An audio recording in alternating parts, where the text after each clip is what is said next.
Hey y'all, this is Stacy from RVTexasYall.com, and today we are at Palo Duro Canyon State Park, just south of Amarillo up in the Texas Panhandle. And what makes this park special is it is the second largest canyon in the United States, second only to the Grand Canyon. So we're excited to be here and explore the park. It's a huge park, so you'll definitely want to make sure that you've got a tow vehicle or a truck that you can use during your stay here, because it is a lot of area to cover. Lots to see and do, hiking trails. Definitely don't miss their visitor center. We're going to take you through and show you some of the park. I want to say the difference between this park and, say, Caprock Canyon State Park, which we just came from, as far as the RV parking. At Caprock, the RV loop is actually on top of the canyon. Here at Palo Duro, the RV loops and all of the camping are down in the canyon. So it makes for a completely different experience between the two. So come on along and let's show you Palo Duro's Canyon State Park.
So we thought we'd start you out here. This is the Mesquite Camping Loop. This is the camping loop that we stayed in.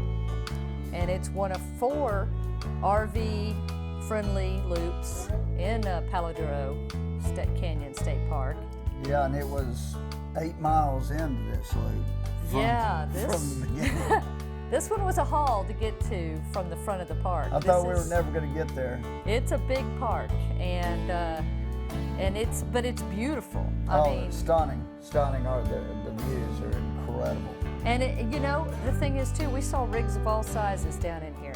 I mean, you could be big and come down into the canyon. Yeah, it's just if you can handle the slopes coming down. Yeah, there's a little bit of a grade coming down on the switchbacks, and I think we've got some video of that we'll show. Yeah. But this Mesquite Loop, this is where we stayed, and it was pretty darn cool.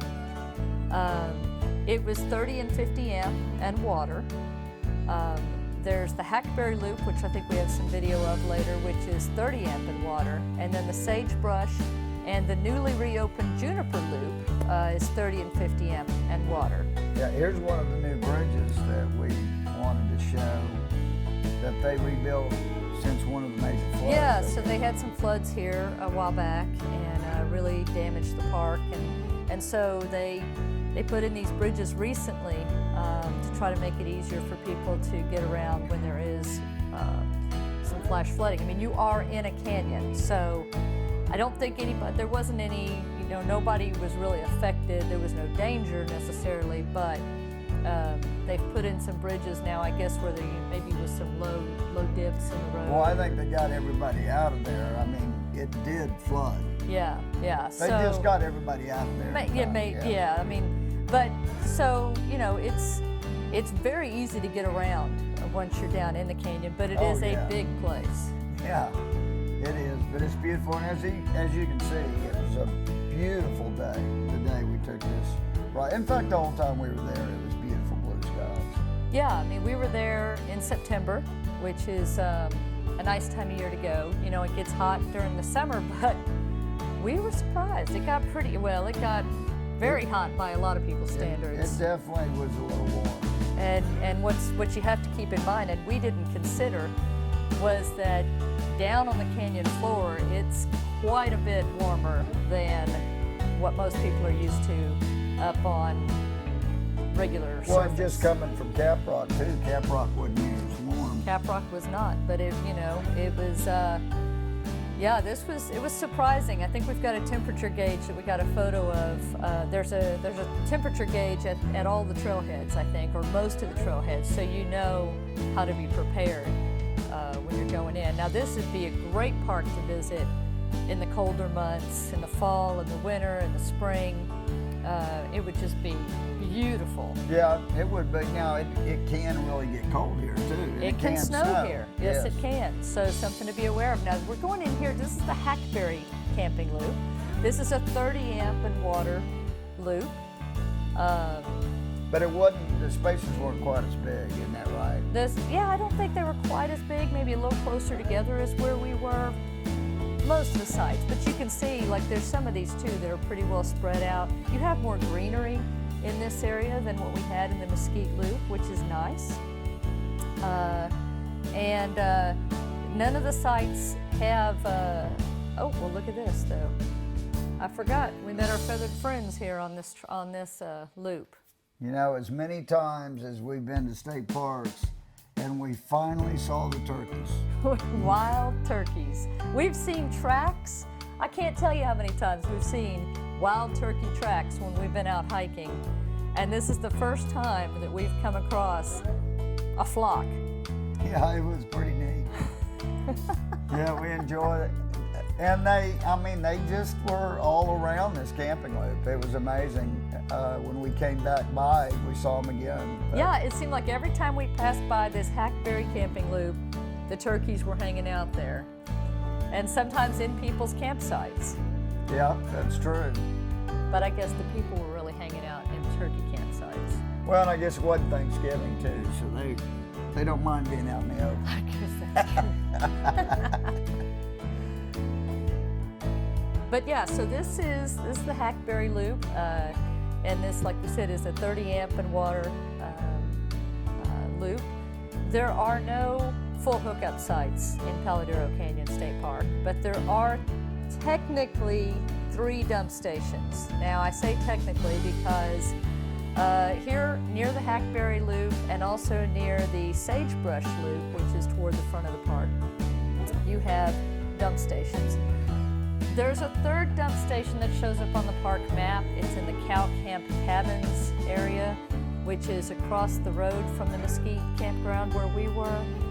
But if you've got anything big, anything of any size, that's not really an option for you. Yeah, we went up there, but we didn't go up there to dump. We just went up there to take a look at it, and I don't think we could have dumped there. I don't think we could have gotten in and out of there. No, you know, if we had our Blue Boy and we were just pulling the Blue Boy up to behind the Jeep to empty out some of the gray tank, it would have been fine. If you had a smaller unit, it probably would have been okay, but it was just tight. You know, it's in an older CCC area. Those are cabins that the CCC built, and it wasn't designed for larger RVs to manipulate around it. So it was kind of an interesting placement for a dump station. Yeah, it was.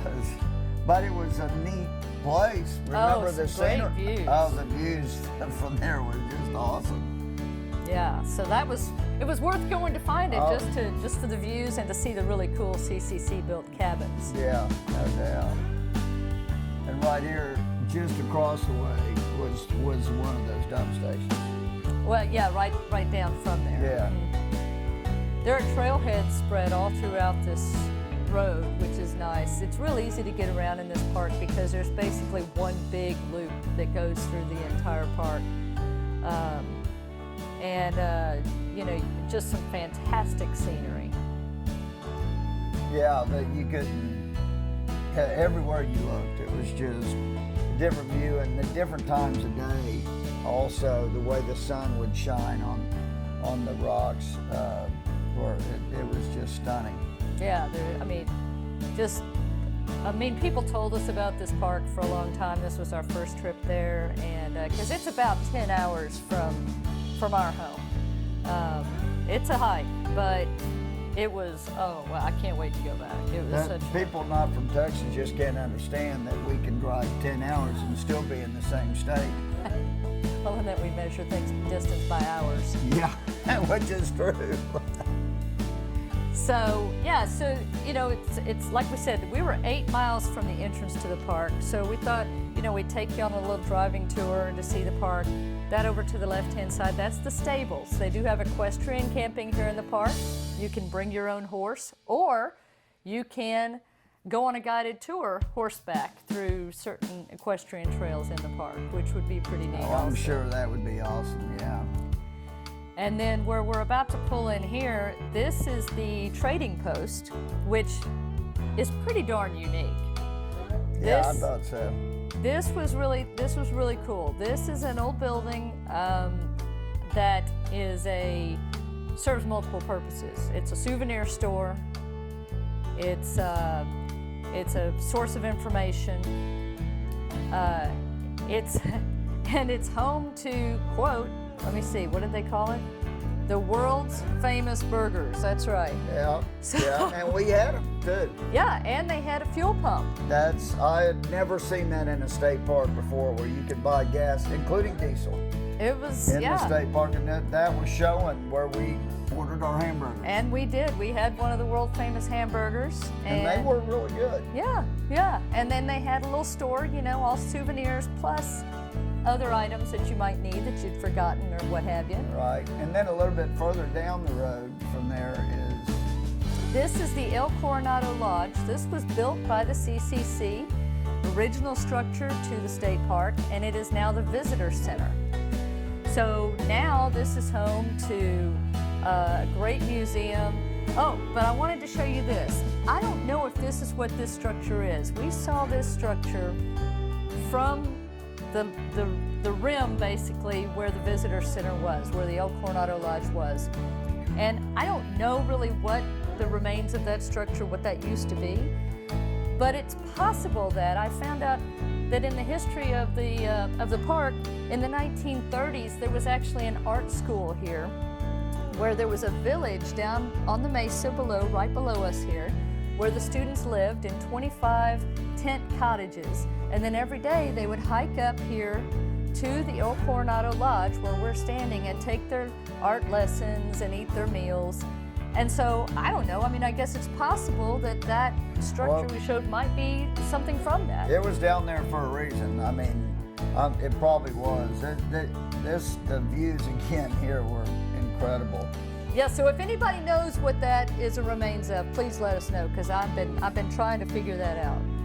And this is just marking that about the CCC here. Yeah, this is a Civilian Conservation Corps park. They were here from 1933 to 1937, and this park is unique because this is a park where you had all three facets of the CCC working. You had veterans, you had African Americans, and you had juveniles. So that's unusual to have all three parts of the CCC working in one place.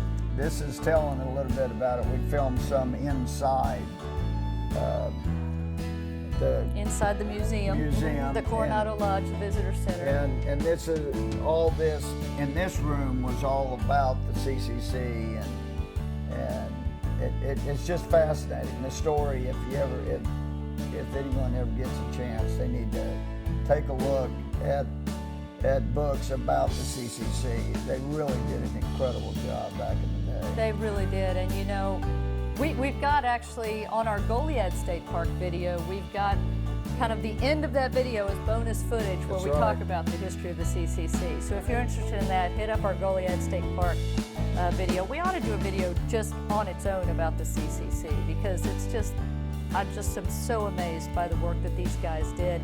Actually, the road coming in to this state park, we'll show you footage here in a minute. It will make this story amazing. It was built by the CCC, And they built it almost entirely by hand with picks and shovels and wheelbarrows. And they did it in 6 months.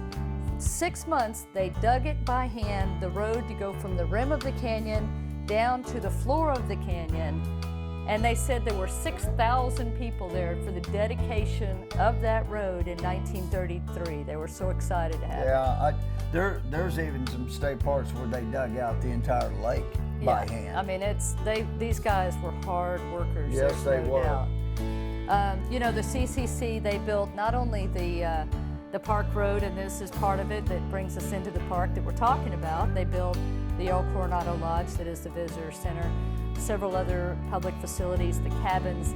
There's hiking trails that they built that are still in use, including the CCC trail, which is a really interesting trail.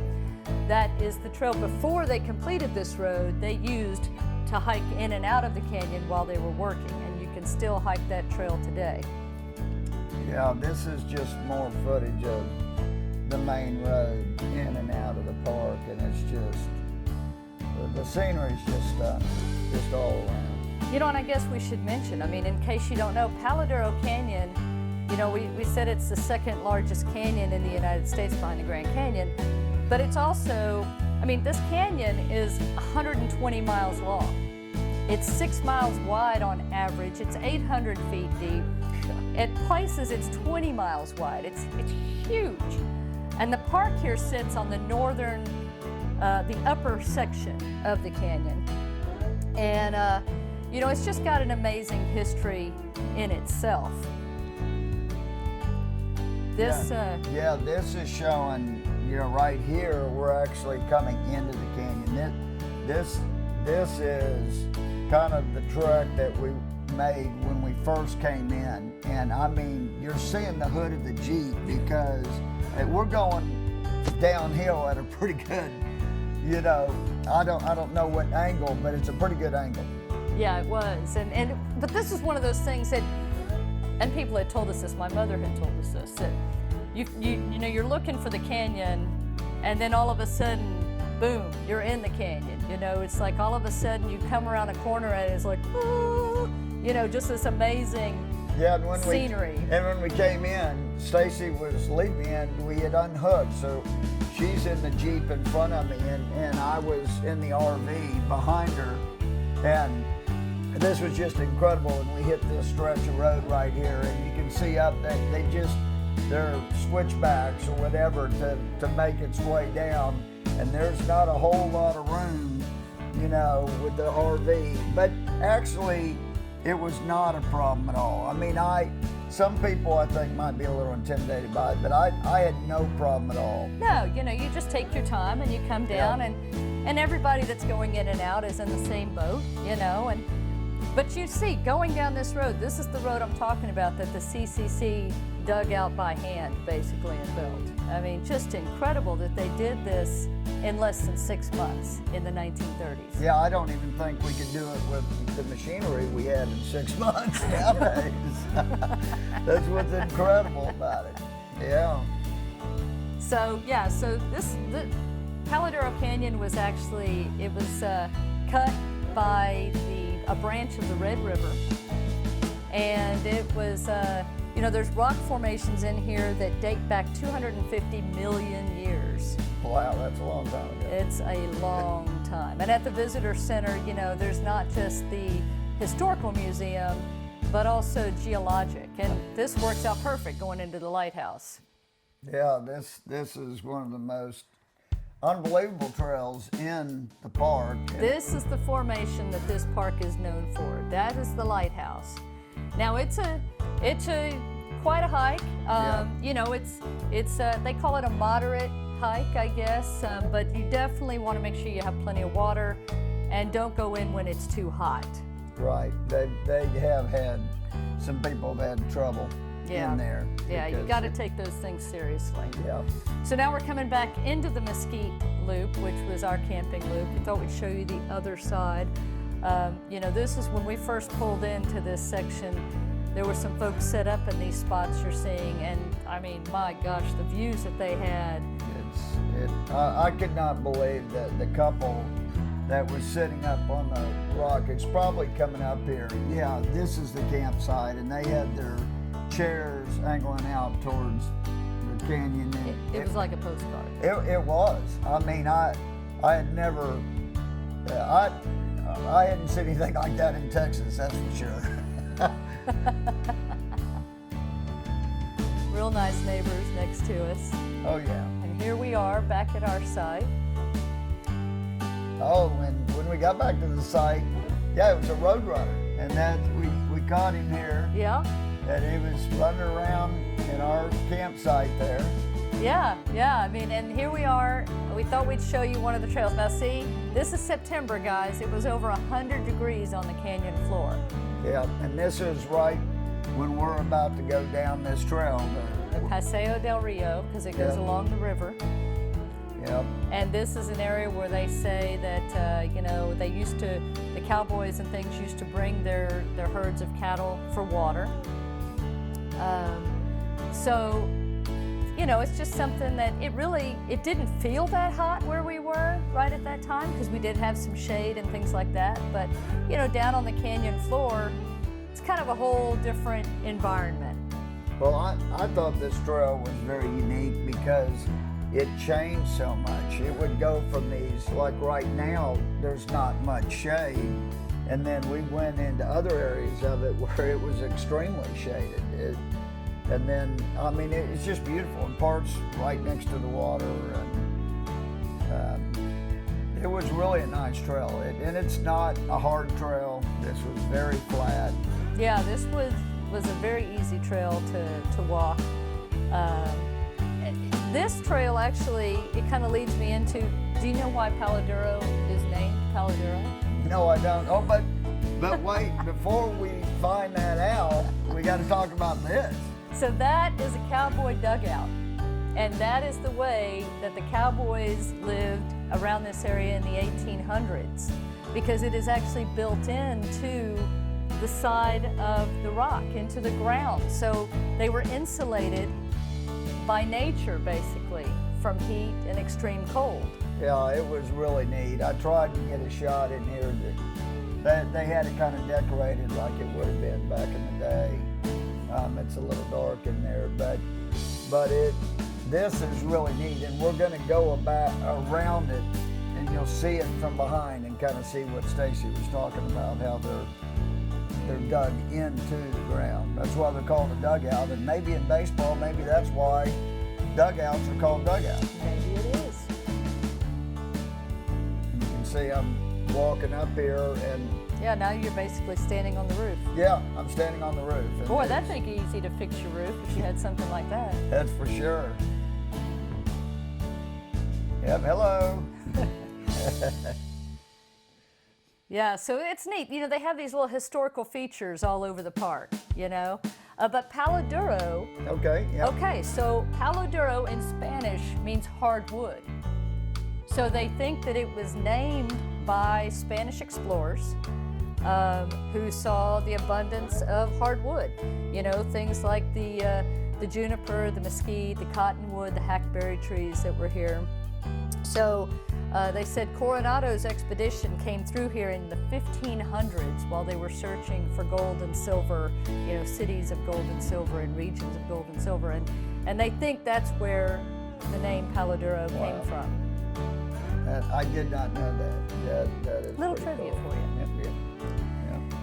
But the area has really been, there's been people living here for about 12,000 years, they say. So it's been cut out, by the Red River, branch of the Red River for, 250 million years. But, there's been people that lived here in the canyon for 12,000 years. The canyon kind of gave them some protection from the winds, from the rains, from predators in some cases. They were able to hunt the mammoth and the giant bison back in the day.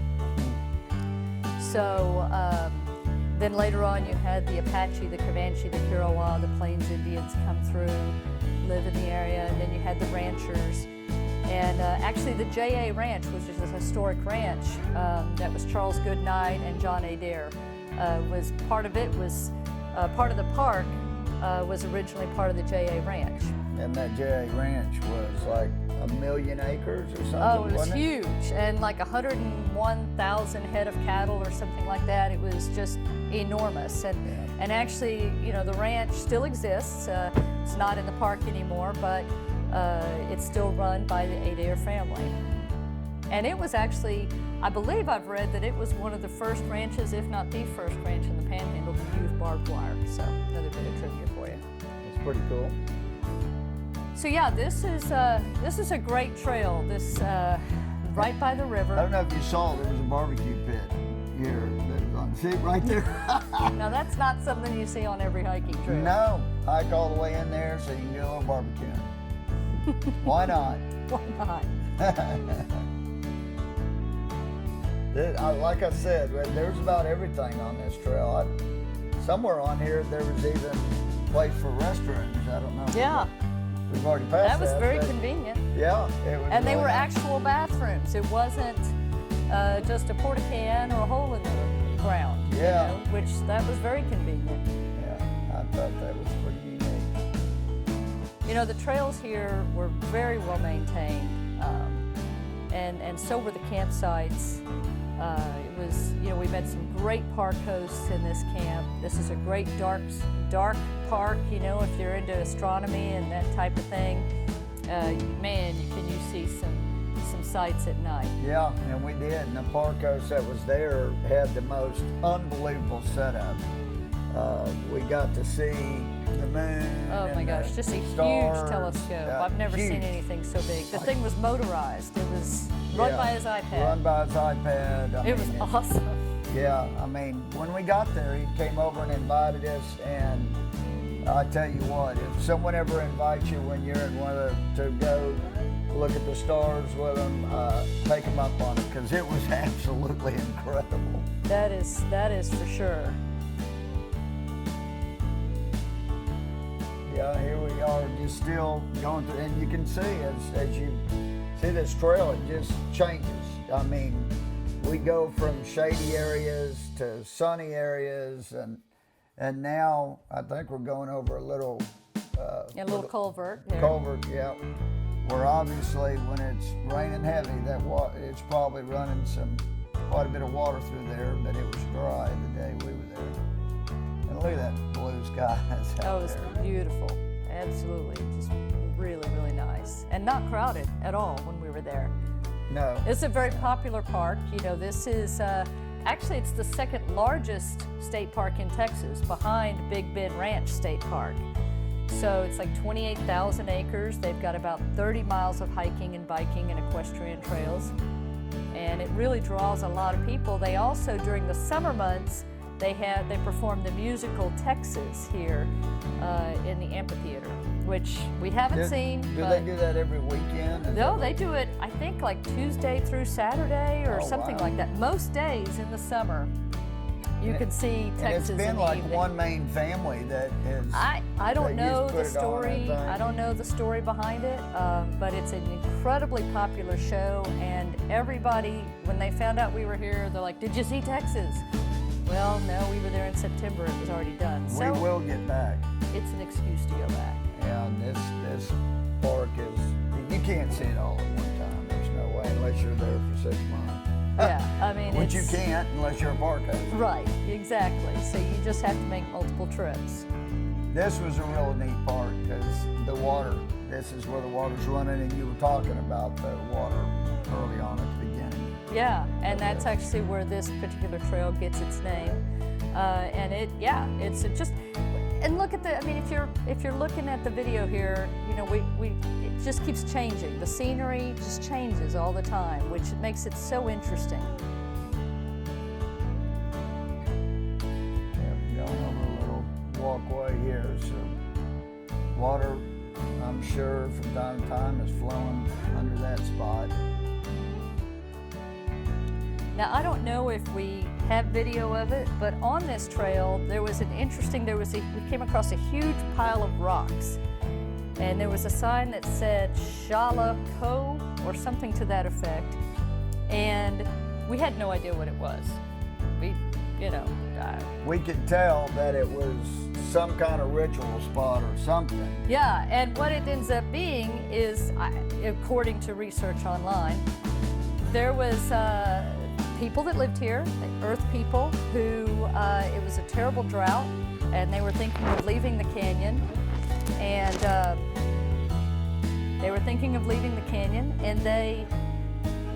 the chief's wife got pregnant. They decided to stay for that. When the baby was born, he was named Shalako, and the rain returned, and so he went on to be a prosperous area to live again, plenty of green. He went on to be a great leader amongst the people, and when he passed, they buried him here, and I guess that is his expected burial site or somewhere close to it, but it represents the people that lived here many years ago, and their connection, I guess, to the canyon and nature. So, if you come Good. across I mean, that, that's good to know. We didn't know when we came on it, but you could kind of tell. I think it's right up here, but you knew it meant something, that it had some kind of meaning. yeah, and it was such a beautiful day to walk, and there's so many neat hiking trails here. Everything from easy, like this has been a very easy trail to walk, to moderate trails, to very challenging trails. Here it is. Right Oh, here. there it is, yes. So So if you know something about this, if you know the real story behind it, or if you can expand on the story, please leave us a comment, because that's all I was able to find online when I looked it up. But it's Shalako, or at least that's what it looks like, the Rainmaker, and so that's presumably the story there. and they're preserving it, so I'm sure, like we said, it has a meaning for sure. Right. I mean, that's one of the great things about, taking these hikes and exploring some of these parks, is you just never really know what you're going to find along these trails. Yeah, that one was a surprise for sure. And here again, look how shaded it is here. And it was not bad at all in the No. shade. I didn't even think this, even at 100 degrees, I didn't think this trail was bad. No, it was not bad at all. I agree. And here we are coming out of the trail. I even forgot how far it was. It was only, I think, a mile one way. We turned around then and walked back.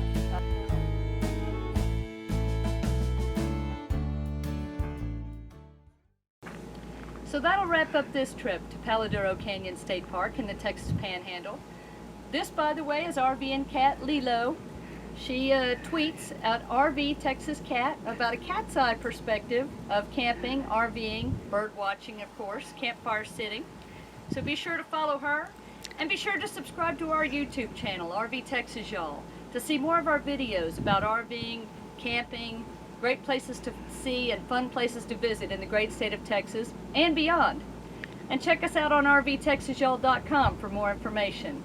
Until next time, y'all, from our campsite here in the Mesquite Campground of Palo Duro Canyon State Park, we'll see you next time. Safe travels and happy camping. Bye!